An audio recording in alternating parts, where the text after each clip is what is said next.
रात का खाना मैकरोनी एंड फ्राश बीन की सब्ज़ी एंड आलू बुखारे की मीठी चटनी एंड तंदूर की रोटी। ये रात का खाना है।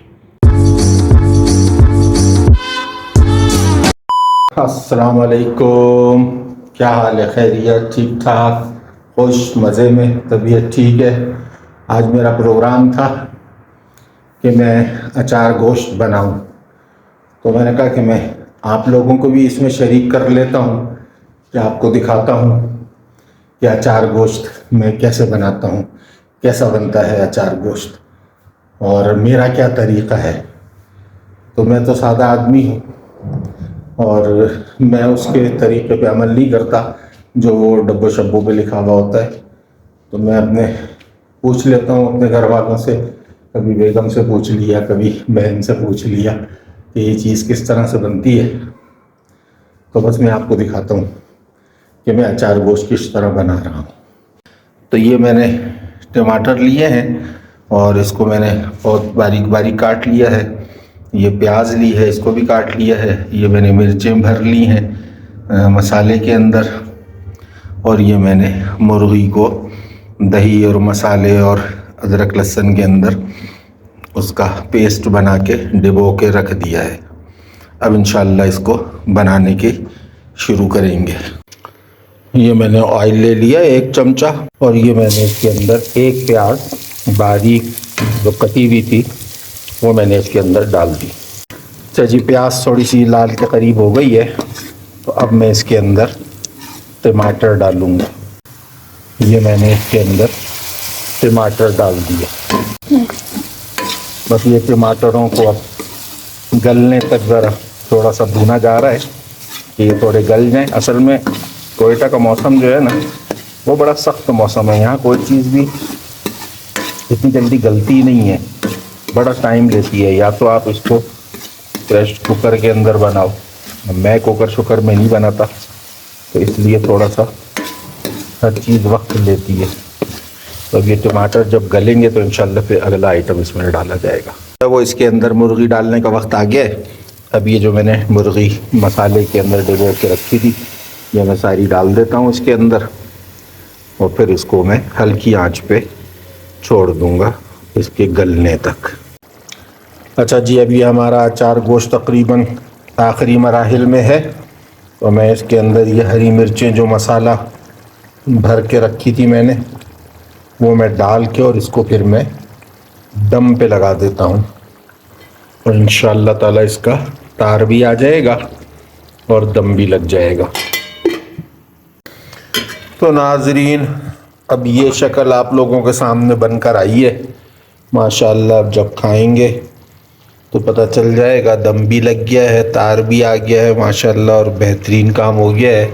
बस अब मैं इसका चूल्हा बंद करता हूँ। अस्सलाम वालेकुम नाजरीन, क्या हाल है? 2 दिन के बाद आपसे मुलाकात इस एतबार से हो रही है कि 2 दिन तक मैं बिल्कुल भी व्लॉग नहीं बना सका। वो जो आपने देखा इससे पहले कि मैं जो है वो अचार गोश्त बना रहा हूँ, उसके बाद से बस फिर मैं व्लॉग बना ही नहीं सका। कुछ तबीयत थोड़ी सी ऐसी हो गई थी कि दिल नहीं चाह रहा था कुछ करने को। कराची से आने के बाद तबीयत थोड़ी सी जो है वो ज़रा वो होती है, सुस्ती होती है, कुछ मुरझाई भी होती है, कुछ क्या होता है। बहरहाल उसके बाद 1-2 दिन के बाद सेट हुआ और काम धंधे भी शुरू हो गए और फिर ऐसी मसरूफियत शुरू हो गई कि कल चाहने के बावजूद भी मैं जो है ना व्लॉग को कुछ आगे ना बढ़ा सका।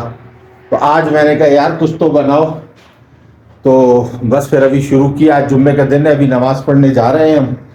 और हाँ, दूसरी बात ये कि मेरे पास गाड़ी भी नहीं थी।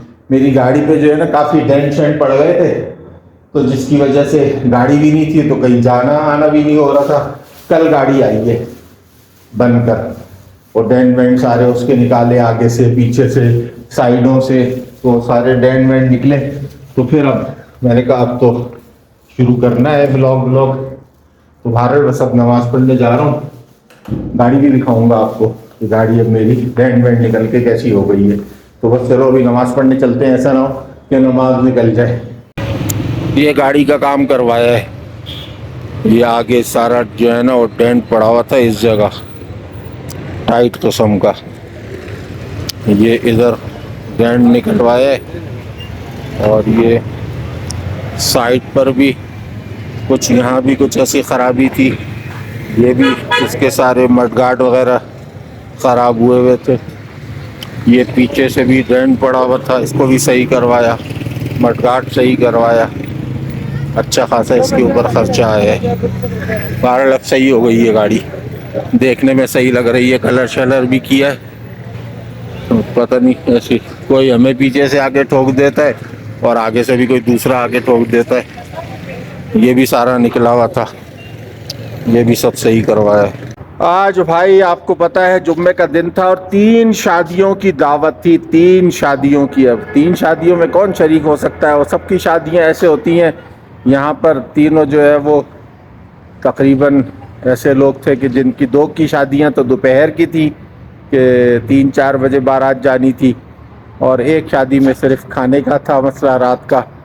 तो हमने ये कर दिया कि एक शादी में अपने दोस्तों को भेज दिया, वो हमारे सबके मुश्तरका दोस्त की शादी थी।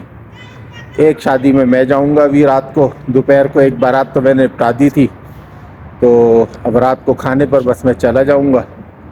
और एक शादी पे मैंने माजरत कर ली कि यार मैं नहीं आ सकूंगा। तो यूँ आज 3 शादियां थी और तीनों जो है वो अल्लाह की शान लड़कों की शादियां थी। तो आज 3 लड़के माशाल्लाह अपनी अपनी दुल्हनें लेकर अपने घरों को लौटेंगे। तो आज बस निकलते हैं इंशाल्लाह, इशा की नमाज के बाद निकलेंगे। इशा के बाद खाना है, तो बस इशा के बाद निकलेंगे। अभी एक शादी से फारिग होकर आ गया हूँ मैं। गाड़ी देख रहे हैं यहाँ बंदी हो रही है, तो बस अब इशा के बाद जाएंगे शादी के लिए, समझ गए। ये जी हम शादी की दावत पे पहुँच गए। ट्रे आ गई है 2 आदमियों की, हर चीज़ इसके अंदर मौजूद है। खीर भी है, चावल भी हैं, गोश्त भी है, बोतलें भी हैं, पानी भी है, रोटी भी है। पूरी ट्रे तैयार है 2 आदमियों की। मस्ती कर रहा है बच्चे के साथ, ऐसे मांग रहा है उससे। कीमा, मुर्गी का गोश्त, आलू, प्याज और टमाटर, आटा। गोल्डन सन का ऑयल लिया है इस दफ़ा, देखते हैं इस लड़के के कहने पर।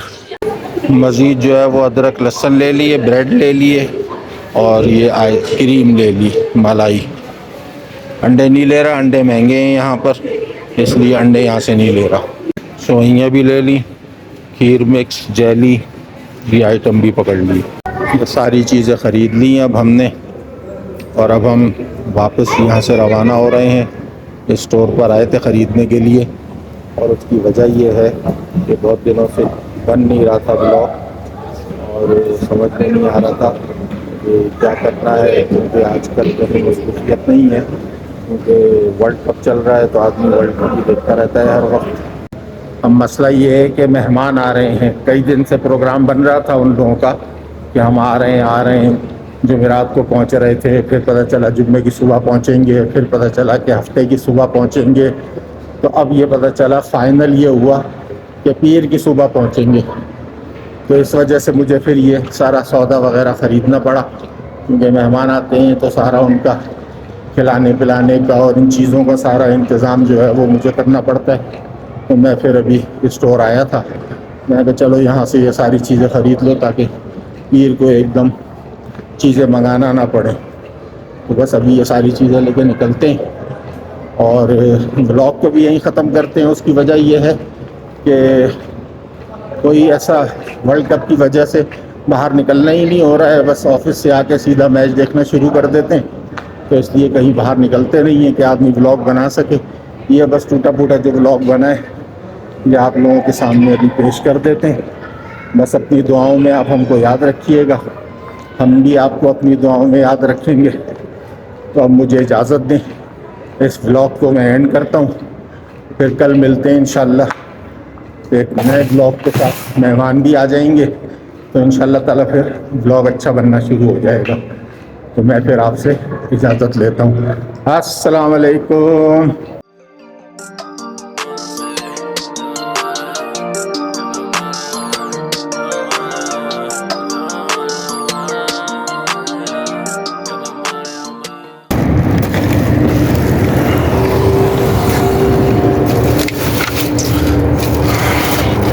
अंडे और ये दीगर चीज़ें दूसरी जगह से ले ली हैं और ये दूध और दही भी ले लिया।